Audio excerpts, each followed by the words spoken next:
এরপর প্রশ্ন করেছেন রুলিয়া রহমান, আপনি লিখেছেন, আমি সূচিবায়ু রোগে আক্রান্ত, সবকিছুতেই পবিত্রতা নিয়ে সন্দেহ হয়। এ নিয়ে আমার স্বামীর সাথে আমার ঝগড়া লেগেই থাকে। আমার প্রশ্ন হলো, মিন্স হলে টয়লেট করার পর কিছু ধরলে কি সেটা নাপাক হয়ে যায়?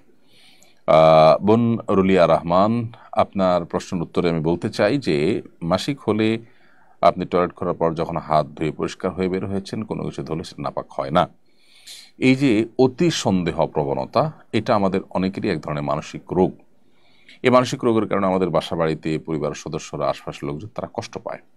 মানুষকে কষ্ট দেওয়া না যায়, সেজন্য আপনার এই সন্দেহ প্রবণতাটা, যেটা আপনার কাছে আপনার নিজের ভালো মানসিকতা মনে হয়, আপনার ভালো মানুষ মনে হচ্ছে নিজেকে যে আমি অনেক বেশি সচেতন সতর্ক, আসলে সেটা অন্যের অধিকার নষ্ট করছেন, অন্যদের বিরক্তির কারণ হচ্ছেন, আপনি এতে আরো গুনাহে লিপ্ত হচ্ছেন। তো এখান থেকে আপনার মোটিভেশন নেওয়া উচিত। সে সাথে বিশেষ করে এগুলো রুকিয়া রিলেটেড সমস্যা থাকে, সেক্ষেত্রে আপনি রুকিয়া করাতে পারেন, ভালো কোনো রাখিকে দিয়ে রুকিয়া করাতে পারেন, সেলফ রুকিয়া করতে পারেন। ওয়াসওয়াসার রুকিয়া লিখে সার দিলে আপনি হয়তো অনেক অ্যাডভাইস পেয়ে যাবেন। সে আলোকে আপনি যদি ঝাড়ফুঁক করেন, আশা করা যে আপনি সুস্থ হবেন। সেই সাথে আপনি কোনো এই জন্য কাউন্সিলর দিয়ে কাউন্সিলিং করতে পারেন। উপদেষ্টা